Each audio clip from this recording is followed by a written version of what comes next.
Good morning. Today is 14 November 2016 and we are going to discuss the articles of The Hindu.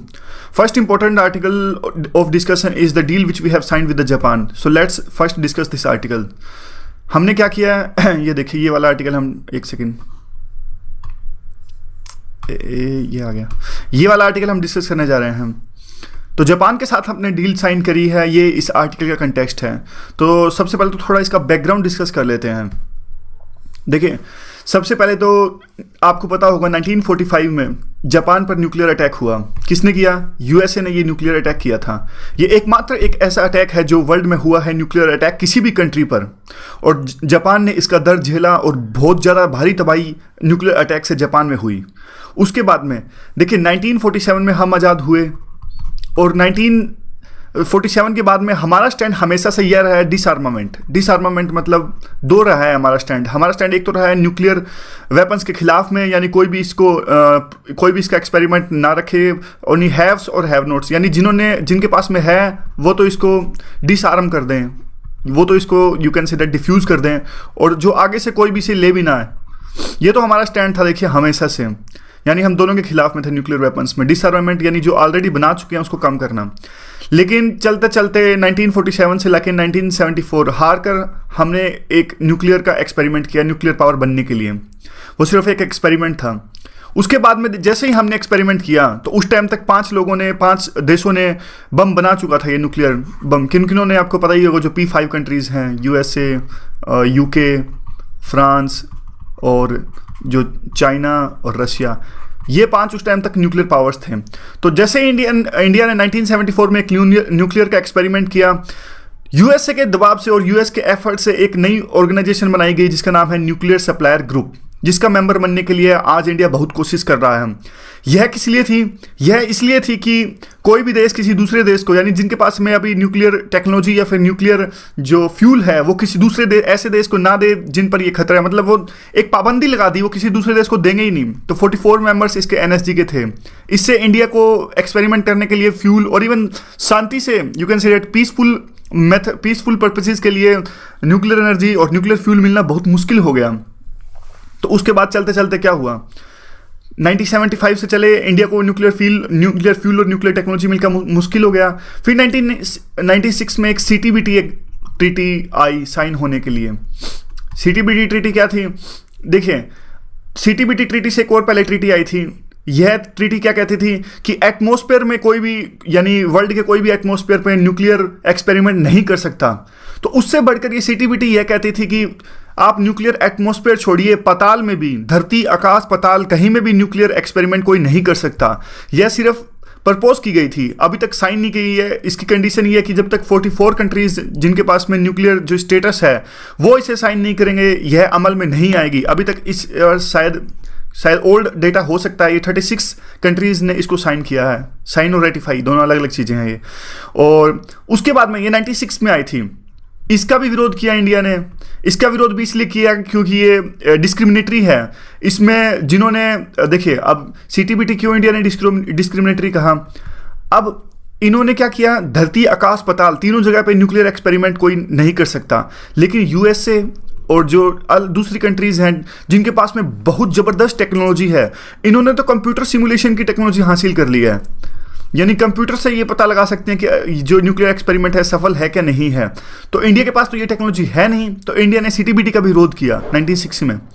फिर उसके बाद में India ने 98 में अपना न्यूक्लियर बॉम्ब बना ही लिया। इंडिया ने रीज़न दिया कि हमको खतरा है, पास में हमारे पाकिस्तान से भी खतरा है, लेकिन पाकिस्तान के पास तो न्यूक्लियर वेपन था नहीं। इंडिया ने मेन रीज़न दिया चाइना का।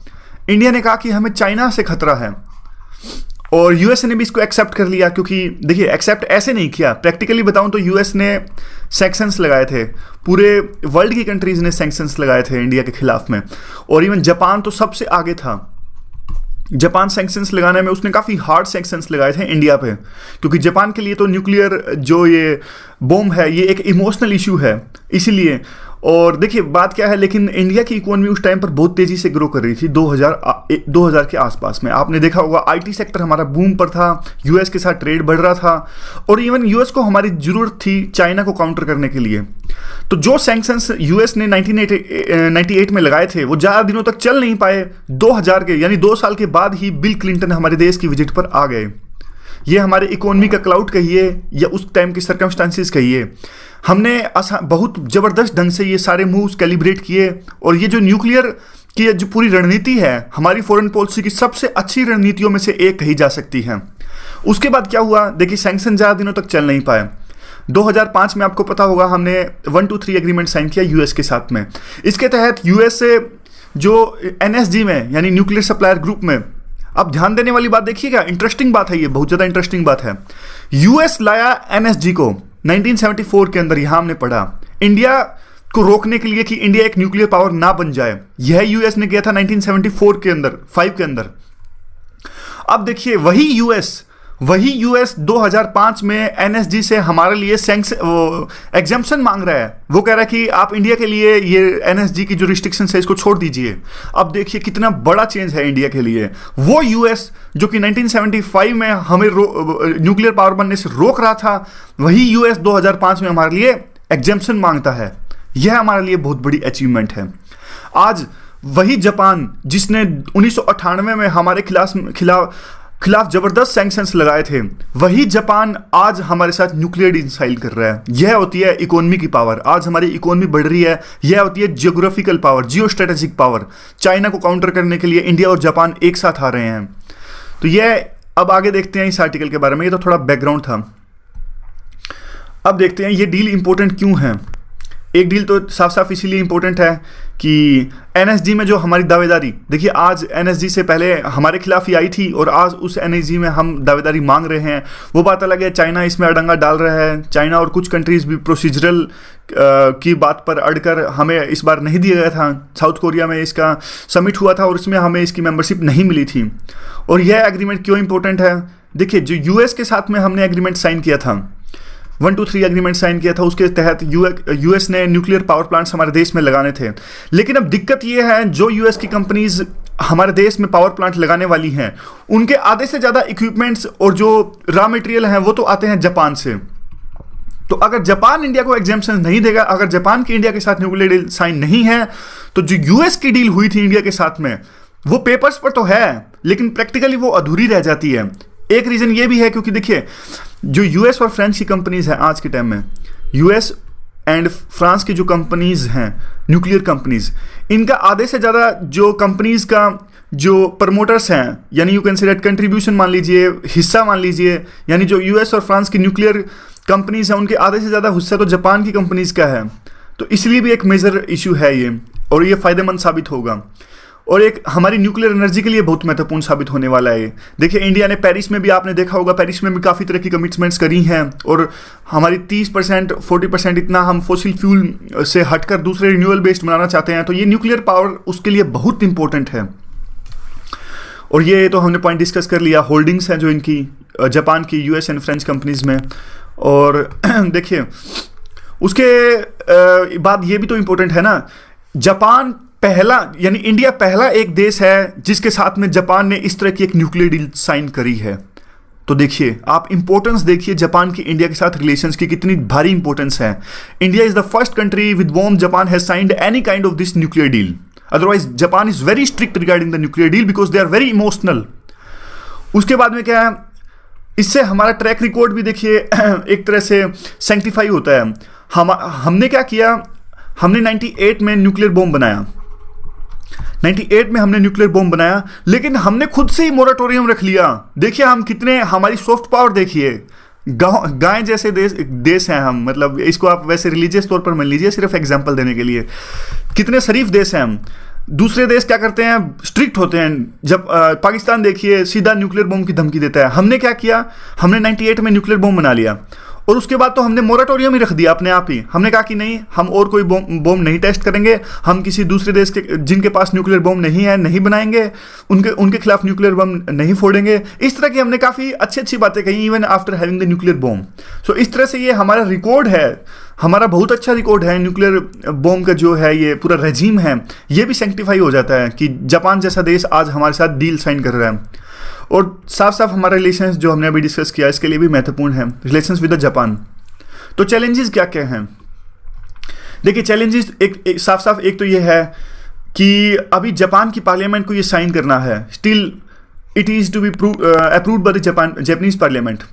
और अभी तक देखिए वहाँ पे अबे का ये क्रिटिसिज्म हो सकता है, जो वहाँ के प्राइम मिनिस्टर हैं अबे, उनका ये क्रिटिसिज्म होता है कि उन्होंने काफ़ी कम एश्योरेंस इंडियन साइड से लिए, यानी उन्होंने कम एश्योरेंस लिए, इंडियंस ने काफ़ी कम एश्योरेंस उनको दिए रिगार्डिंग दी न्यूक्लियर टेस्ट और regarding the you can say that nuclear policy. जैसे अब देखिए हाल फिलहाल में ही हमारे जो डिफेंस मिनिस्टर है मनोहर पारिकर, इन्होंने एक स्टेटमेंट किया कि हमें कंसीडर करना चाहिए दोबारा से नो फर्स्ट यूज़, कि हम पहले किसी भी देश के खिलाफ में पहले यूज़ नहीं करेंगे जो न्यूक्लियर वेपन्स हैं।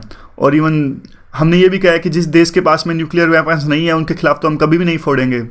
और बाद में हालांकि हमने ये चेंज कर लिया था, हमने कहा था कि बाद में अगर कोई केमिकल या बायोलॉजिकल वेपन्स हमारे खिलाफ यूज़ करता है तो उसके खिलाफ में हम न्यूक्लियर वेपन्स यूज़ कर सकते हैं।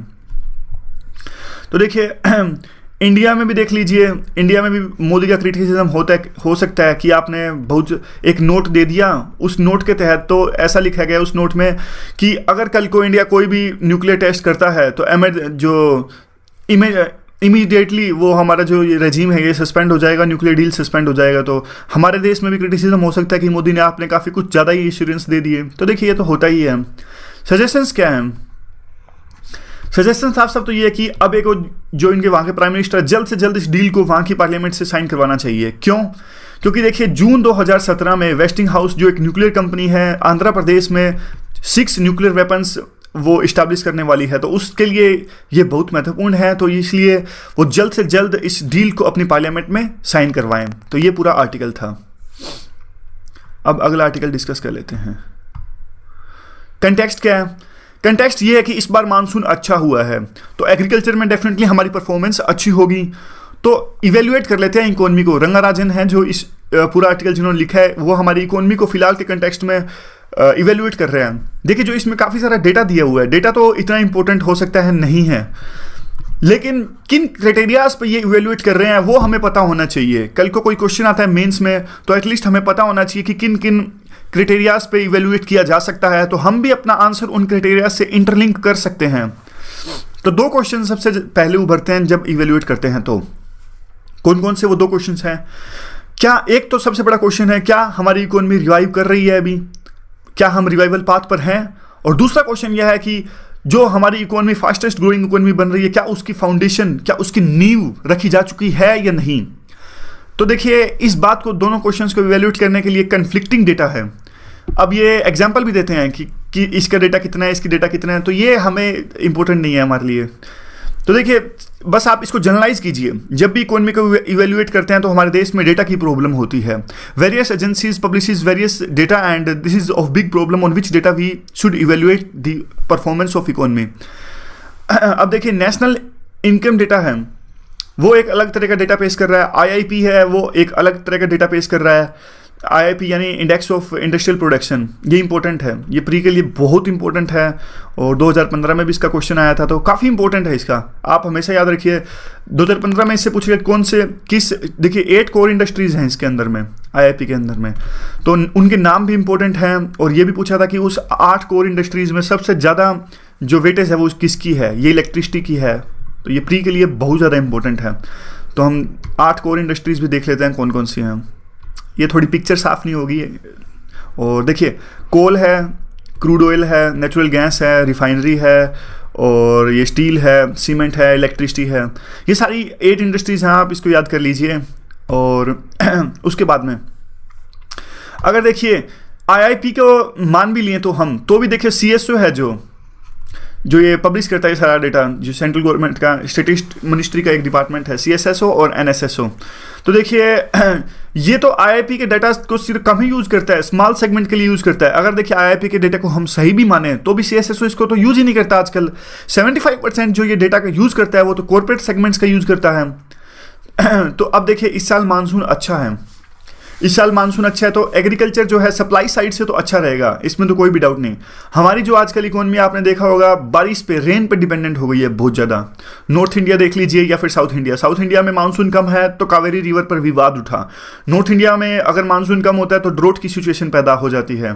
तो हमारी economy you can say that rain dependent है, मानसून डिपेंडेंट है। तो इस साल मानसून अच्छा है। इस साल जितनी प्रेडिक्शन की गई थी उसका 97% मानसून आ चुका है, तो सिचुएशन काफ़ी अच्छी है। लास्ट ईयर ये था 86%, तो 13% का इसमें इंप्रूवमेंट देखने को मिली। तो ज़्यादा प्रोडक्शन इस बार होगी, इसमें कोई भी डाउट नहीं सप्लाई साइड से। अब डिमांड साइड से कंसिडर करते हैं इस चीज़ को। सप्लाई साइड मतलब किसान लोग कितना पैदा करेंगे, डिमांड साइड मतलब जितना किसान लोगों ने पैदा किया तो उसकी डिमांड कितनी है मार्केट में। अब किन किन चीज़ों पर ये डिमांड मैटर करती है, डिपेंड करती है। ऐसा नहीं है, देखिए किसान जितना पैदा करेंगे ऐसा नहीं है वो सारा का सारा उनकी खपत हो जाएगी। मार्केट में डिमांड भी तो होनी चाहिए ना, लेने वाले भी तो होने चाहिए। जैसे अभी का एग्जांपल देख लीजिए, अभी अगर आने वाले 15-20 दिनों में देख लीजिए चीज़ें की डिमांड कितनी कम हो गई है। लोगों के पास खुले पैसे ही नहीं है, 100 के नोट है ही नहीं बिल्कुल मार्केट में। तो डिमांड आने वाले 15-20 दिनों में बहुत कम रहने वाली है। तो डिमांड काफ़ी चीज़ों पर डिपेंड करती है। ये तो एक छोटा सा फैक्टर था। Now we discuss on which factors demand matters. ये 4 फैक्टर्स है जिन पर डिमांड मैटर करती है। ये मोटे मोटे फैक्टर हैं।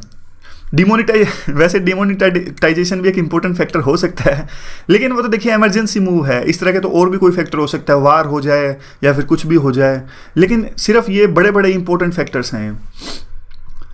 अब देखिए सबसे पहला इंपॉर्टेंट फैक्टर है प्राइवेट कंजप्शन एक्सपेंडिचर, यानी प्राइवेट लोग, आप जैसे लोग नहीं, ये जो लोग होते हैं दूसरे जो मतलब कोई भी मान लीजिए, देखिए प्राइवेट में सब कुछ ही आ जाता है। वैसे तो कहीं ना कहीं उसका असर हर किसी पे पड़ता ही है, तो प्राइवेट में सब कुछ ही आ जाएगा।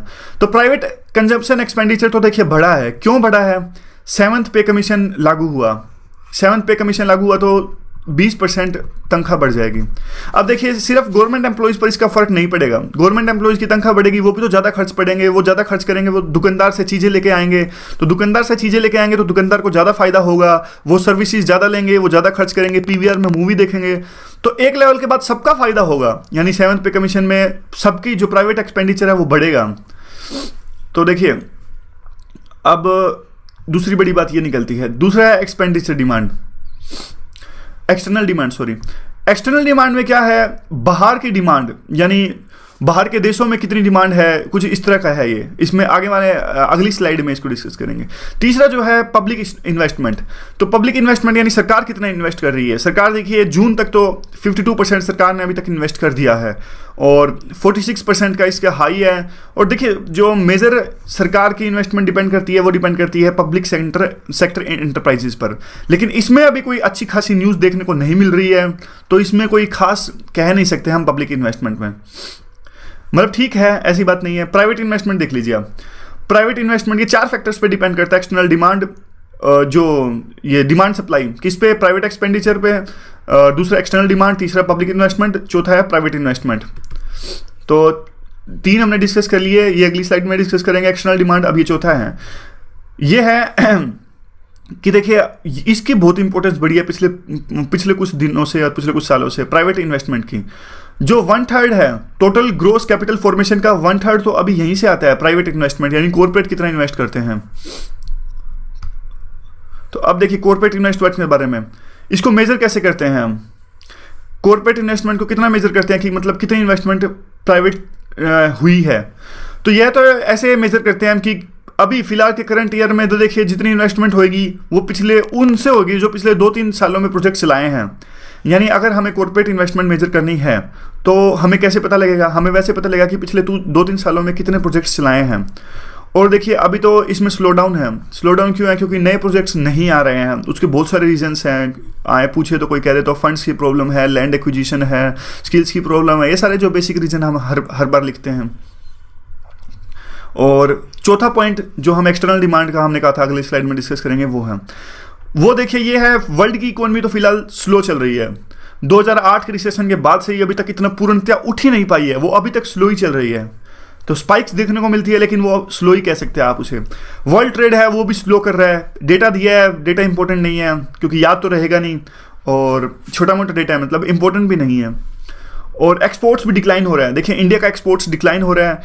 और इस देखिए 2005 में क्या था, 2005 में तो जो इंडिया का एक्सपोर्ट डिक्लाइन हुआ था स्लो वर्ल्ड इकोनॉमी के कारण में, वो वर्ल्ड में जो पूरा डिक्लाइन हुआ था उससे भी ज़्यादा था। यानी 2015 में हमारा एक्सपोर्ट ज़्यादा ही कुछ डिक्लाइन हो गया था। 2016 में हम थोड़ा ठीक ठाक परफॉर्म कर रहे हैं, यानी इस साल हमारा एक्सपोर्ट इतना ज़्यादा ग्रेव सिचुएशन नहीं है, ठीक ठाक है। तो मतलब क्रैक्स यही है, सिचुएशन इतनी ज़्यादा ग्रिम नहीं है। अब आगे देखिए कुछ अलग फैक्टर्स है, तो पॉजिटिव्स और नेगेटिव दोनों देखे हमने। दोबारा से रिवाइज कर लेते हैं, पॉजिटिव्स कौन कौन से हैं, नेगेटिव्स कौन कौन से हैं। पॉजिटिव्स तो देखिए एग्रीकल्चर इंप्रूवमेंट है मानसून के कारण। रूरल डिमांड में अगर एग्रीकल्चर अच्छा करेगा तो रूरल डिमांड में ऑब्वियस सी बात है बढ़ोतरी आएगी, क्योंकि किसानों के पास पैसा आएंगे तो वो ज़्यादा खर्चा करेंगा। प्राइवेट कंजप्शन भी बढ़ी है, 7th पे कमीशन साफ साफ इसका रीजन है। और इन्हेंस्ड कैपिटल जो है एक्सपेंडिचर पाता है गवर्नमेंट, हमें देखा था कि 4.6% गवर्नमेंट का एक्सपेंडिचर बढ़ा है। नेगेटिव्स क्या क्या है, नेगेटिव्स देखिए कि साफ साफ वर्ल्ड इकोनॉमी में है जो स्टैग्नेशन आया हुआ है, और कॉर्पोरेट इन्वेस्टमेंट है उसमें भी खास बढ़ोतरी देखने को नहीं मिल रही है, नए प्रोजेक्ट्स नहीं आ रहे हैं। तो ये दोनों चीज़ें हैं। एक्सटर्नल डिमांड भी ज़्यादा नहीं है, यानी पूरे वर्ल्ड का दूसरे कंट्रीज से एक्सपोर्ट नहीं हो रहे हैं, तो ज़्यादा मतलब इसमें कोई खास बढ़ोतरी नहीं है। हालांकि 2016 थोड़ा बहुत ठीक है, लेकिन एक लेवल के बाद में डिक्लाइन ठीक है, मतलब इतना ज़्यादा डिक्लाइन नहीं हुआ। इसका मतलब ये नहीं है कि इंप्रूवमेंट नहीं हुई है। तो देखिए इंडियन इकोनॉमी थोड़ा सस्टेनिंग है, ठीक ठाक परफॉर्म कर रही है, ऐसी बात नहीं है। और CPI जो WPI ये इन्फ्लेशन के इंडेक्स हैं, ये बिलो 5 हैं, और ये प्री के लिए बहुत इंपॉर्टेंट है। CPI क्या है, WPI क्या होता है, इनके बीच में डिफरेंस क्या होता है। तो देखिए CPI जो होता है वो कंज्यूमर प्राइस इंडेक्स और WPI wholesale price index. CPI measure करता है इन्फ्लेशन रेट कंट्री के अंदर में। तो अब तो इसे RBI ने भी अडॉप्ट कर लिया है। पहले CPI के थ्रू हम सारे इंडिकेटर्स चेक करते थे, आजकल CPI के थ्रू चेक करते हैं। और यह जनरल प्राइसेस मेजर करता है होलसेल मार्केट में। ये कंज्यूमर फेक फोकस्ड होता है और ये जनरल प्राइसेस चेक करता है। इसका कंट्रीब्यूशन बहुत इंपॉर्टेंट है।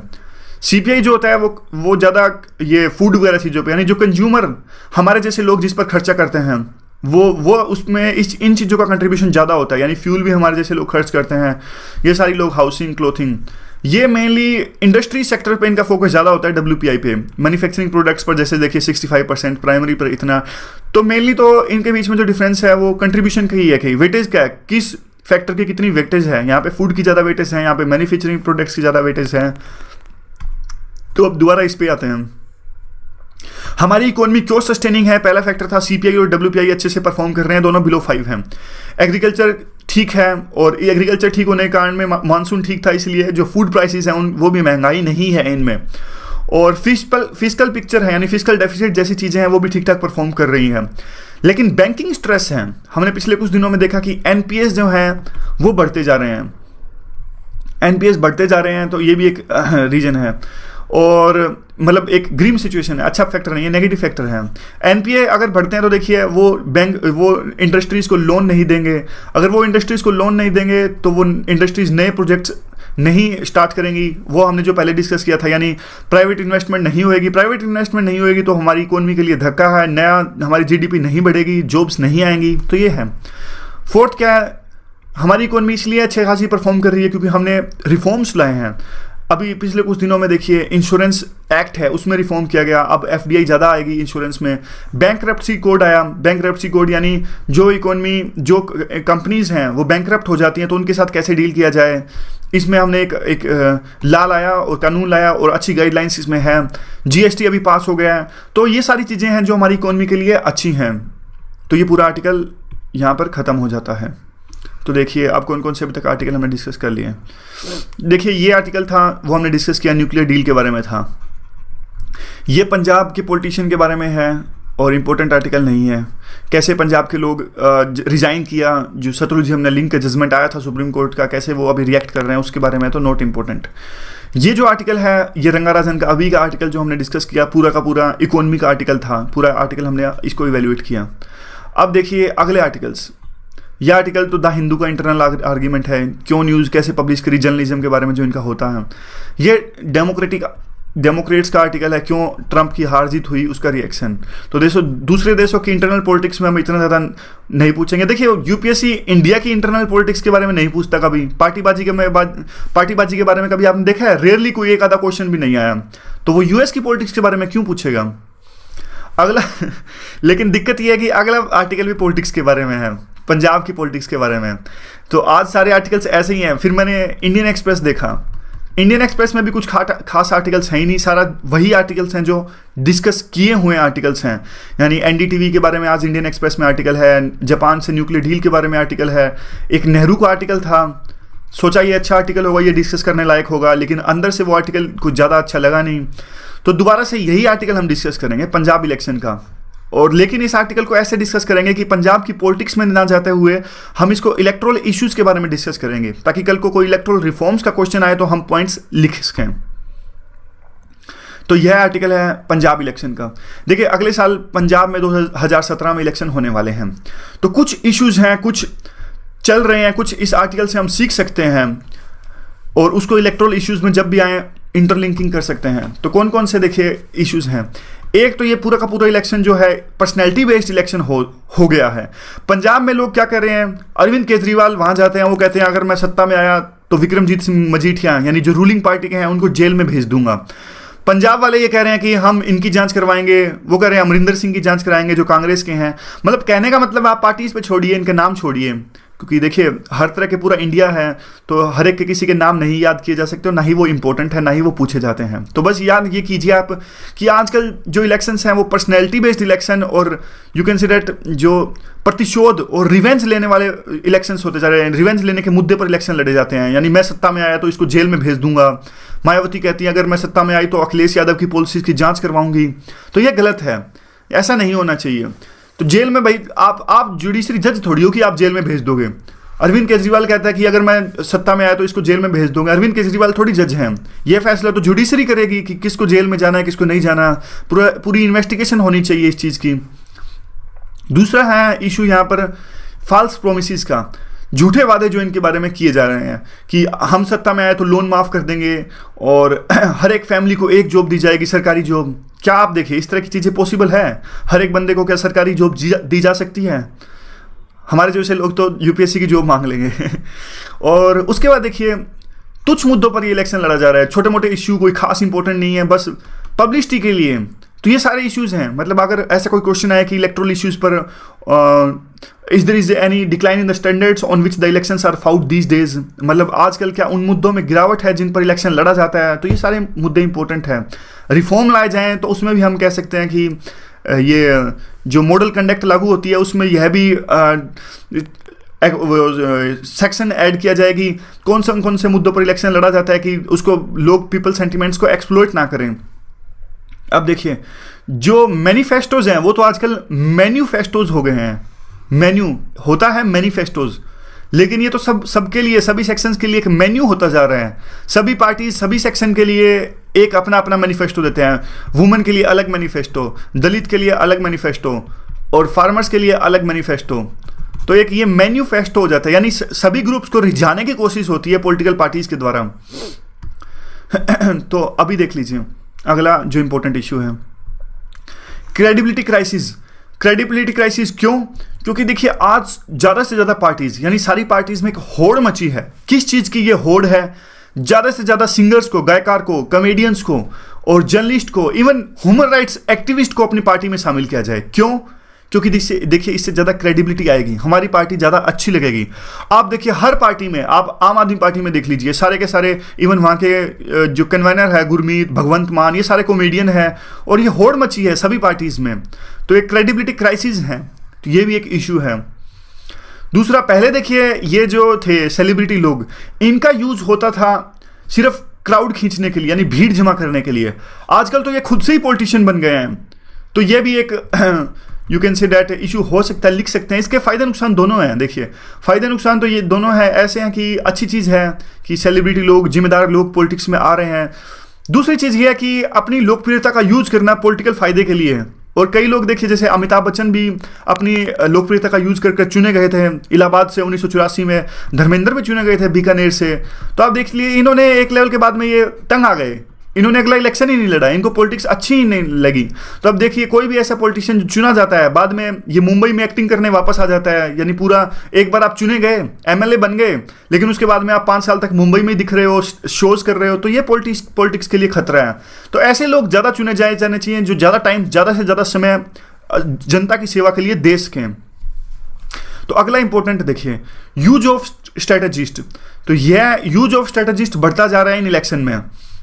अब देखिए प्रशांत किशोर, जब से प्रशांत किशोर एक स्ट्रेटेजिस्ट हैं, उन्होंने बिहार में जेडीयू को इलेक्शन जिताया है, तो उसके बाद में तो इनकी एक यू कैन से दैट इनकी डिमांड बहुत ज़्यादा बढ़ गई है। कांग्रेस, आम आदमी पार्टी और जो एसएडी यानी शिरोमणि अकाली दल, और ये आजकल तो देखिए सभी पार्टीज में हो रहा है, इन तीनों का नाम छोड़िए, बीजेपी और ये सभी पार्टी में होता है। क्या करते हैं, एक स्ट्रेटेजिस्ट रणनीतिकार हायर करते हैं। ये प्रोफेशनल प्राइवेट कंपनीज होती हैं, ये रणनीतिकार जो होते हैं, ये सारा के सारे पार्टीज के पब्लिक रिलेशन यानी वोटर के साथ कैसे डील करना है, इनको किन मुद्दों पर इलेक्शन लड़वाना है, तो सारा का सारा यही डिसाइड कर रहे हैं आजकल।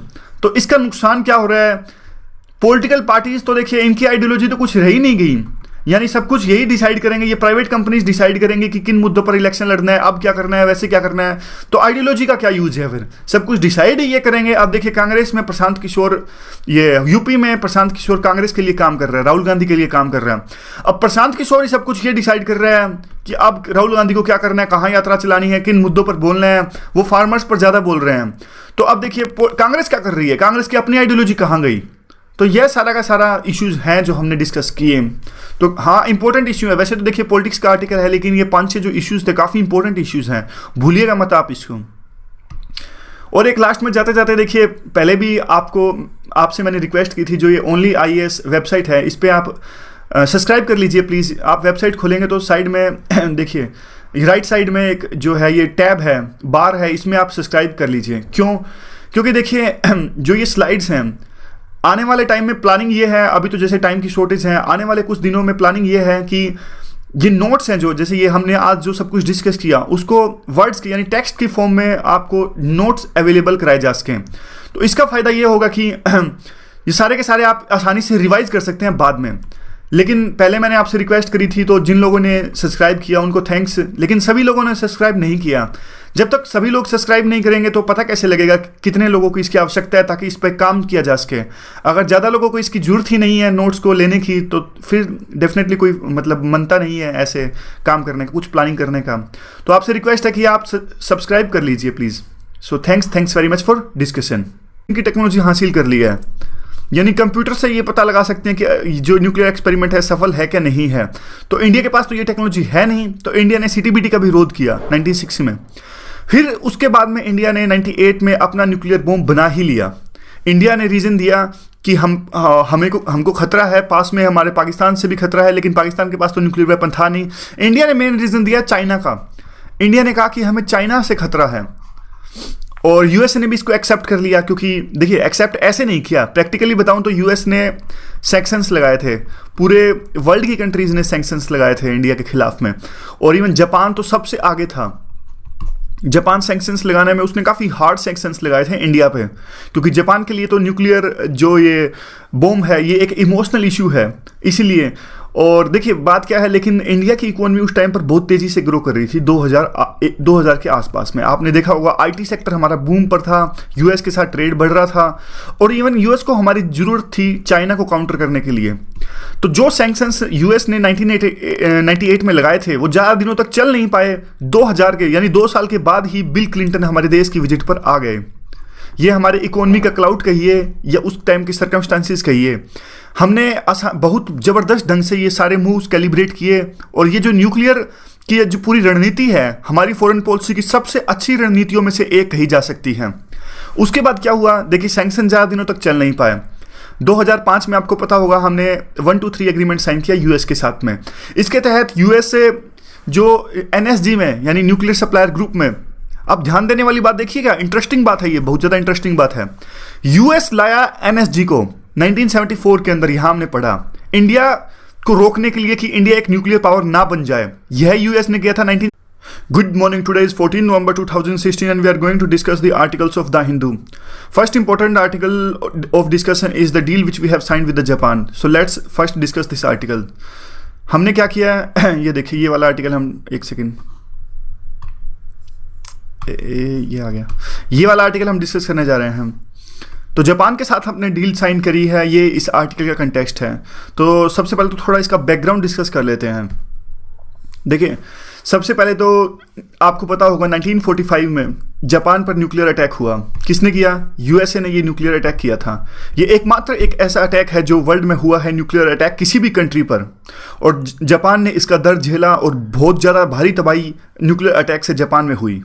उसके बाद में देखिए 1947 में हम आज़ाद हुए, और 1947 के बाद में हमारा स्टैंड हमेशा से यह रहा है डिसआर्मामेंट। डिसआर्मामेंट मतलब दो रहा है हमारा स्टैंड एक तो रहा है न्यूक्लियर वेपन्स के खिलाफ में, यानी कोई भी इसका एक्सपेरिमेंट ना रखे, ओनली हैव्स और हैव नोट्स, यानी जिनके पास में है वो तो इसको डिसआर्म कर दें, वो तो इसको you can say that diffuse कर दें, और जो आगे से कोई भी इसे ले भी ना है। ये तो हमारा स्टैंड था देखिए हमेशा से, यानी हम दोनों के खिलाफ में थे न्यूक्लियर वेपन्स में। डिसआर्मामेंट यानी जो ऑलरेडी बना चुके हैं उसको कम करना। लेकिन चलते चलते 1947 से लेकर 1974 हार कर हमने एक न्यूक्लियर का एक्सपेरिमेंट किया न्यूक्लियर पावर बनने के लिए। वो सिर्फ एक एक्सपेरिमेंट था। उसके बाद में जैसे ही हमने एक्सपेरिमेंट किया तो उस टाइम तक 5 देशों ने बम बना चुका था, ये न्यूक्लियर बम। किन किनों ने, आपको पता ही होगा, जो P5 कंट्रीज़ हैं, यूएसए, यूके, फ्रांस और जो चाइना और रशिया, ये 5 उस टाइम तक न्यूक्लियर पावर्स थे। तो जैसे इंडिया ने 1974 में एक न्यूक्लियर का एक्सपेरिमेंट किया, 1974 के अंदर 5 के अंदर, अब देखिए वही यूएस 2005 में एनएसजी से हमारे लिए एग्जाम्पशन मांग रहा है। वो कह रहा है कि आप इंडिया के लिए ये एनएसजी की जो रिस्ट्रिक्शन है इसको छोड़ दीजिए। अब देखिए कितना बड़ा चेंज है इंडिया के लिए। वो यूएस जो कि 1975 में हमें न्यूक्लियर पावर बनने से रोक रहा था, वही यूएस 2005 में हमारे लिए एग्जाम्पशन मांगता है। यह हमारे लिए बहुत बड़ी अचीवमेंट है। आज वही जापान जिसने 1998 में हमारे खिलाफ जबरदस्त सैंक्शंस लगाए थे, वही जापान आज हमारे साथ न्यूक्लियर डील साइन कर रहा है। यह होती है इकोनॉमी की पावर। आज हमारी इकोनॉमी बढ़ रही है। यह होती है geographical power, geo strategic power. China को काउंटर करने के लिए इंडिया और जापान एक साथ आ रहे हैं। तो यह, अब आगे देखते हैं इस आर्टिकल के बारे में। ये तो थोड़ा बैकग्राउंड था।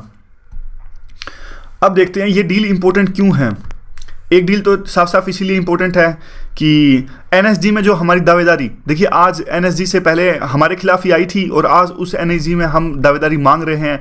वो बात अलग है, चाइना इसमें अड़ंगा डाल रहा है। चाइना और कुछ कंट्रीज़ भी प्रोसीजरल की बात पर अड़कर हमें इस बार नहीं दिया गया था। साउथ कोरिया में इसका समिट हुआ था और इसमें हमें इसकी मेंबरशिप नहीं मिली थी।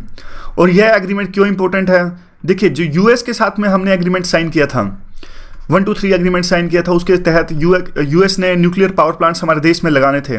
लेकिन अब दिक्कत ये है, जो यूएस की कंपनीज हमारे देश में पावर प्लांट लगाने वाली हैं, उनके आधे से ज़्यादा इक्विपमेंट्स और जो रॉ मटेरियल हैं वो तो आते हैं जापान से।